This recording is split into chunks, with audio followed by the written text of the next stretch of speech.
Hallo und herzlich willkommen zur zweiten Folge von Gedanken auf Deutsch. Schön, dass du dabei bist. Heute möchte ich über ein Thema sprechen, das uns allen vertraut ist: das Wetter. Genauer gesagt, warum reden Menschen eigentlich so oft darüber? Manchmal frage ich mich, warum wir so oft über das Wetter reden. Es ist fast ein Reflex.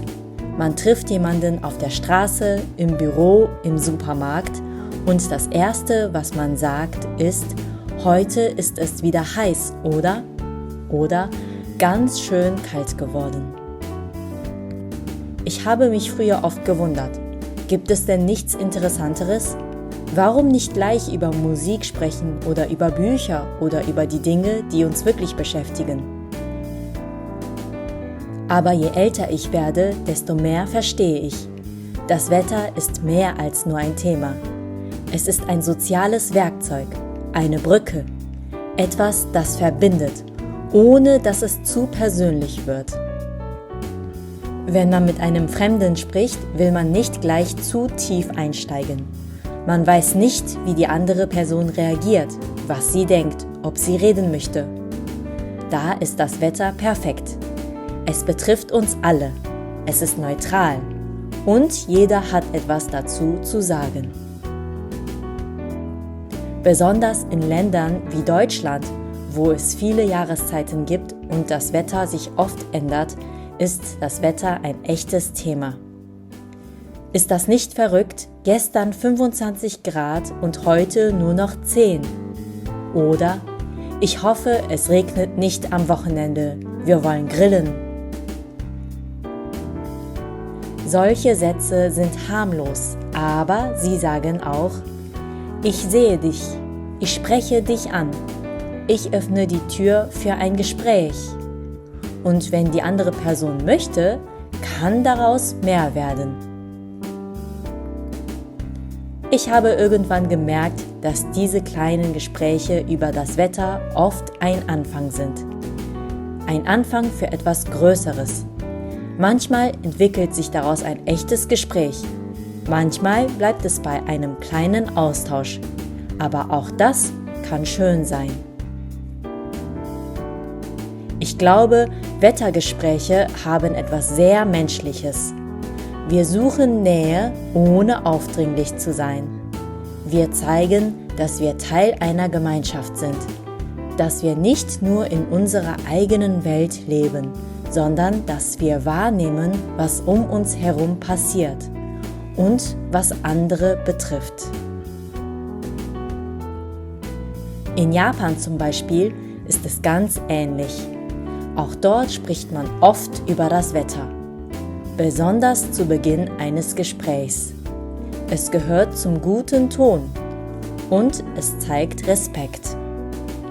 Denn man zeigt, dass man sich für das gemeinsame Umfeld interessiert. In Großbritannien ist es sogar ein Klischee. Dort heißt es oft: die Briten reden ständig über das Wetter. Aber das stimmt nicht nur wegen des Klimas, sondern auch, weil es eine höfliche Art ist, ein Gespräch zu beginnen oder unangenehme Stille zu füllen. Ich erinnere mich an einen Tag im Zug nach Bonn. Ich saß einer älteren Dame gegenüber. Wir haben uns lange angeschwiegen, bis sie plötzlich sagte: ganz schön stürmisch heute, nicht wahr?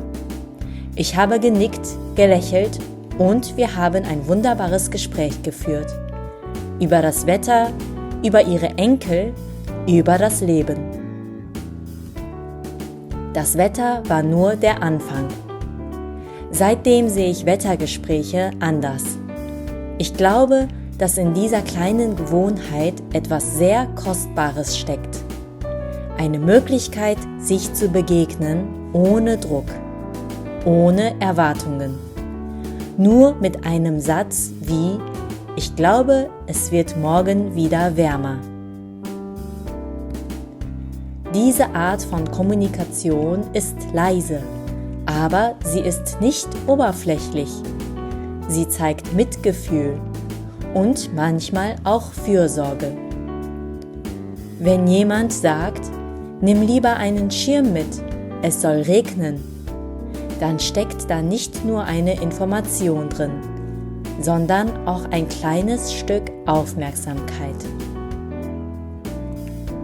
Ich finde das schön, gerade in einer Zeit, in der viele Gespräche online stattfinden, in der man oft nur Texte liest oder Nachrichten schreibt, ist dieses direkte, persönliche Sprechen etwas Besonderes.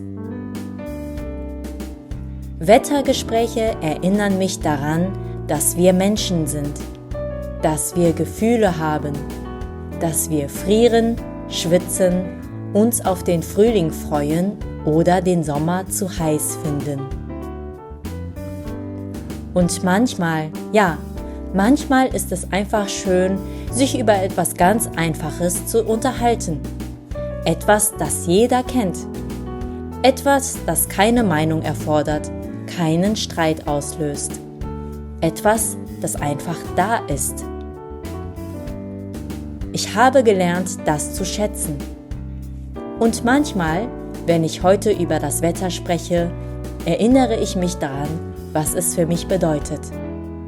Vielleicht geht es dir ja ähnlich, dass solche kleinen Gespräche mehr sind, als man oft denkt. Vielen Dank fürs Zuhören. Das war die 2. Folge von Gedanken auf Deutsch.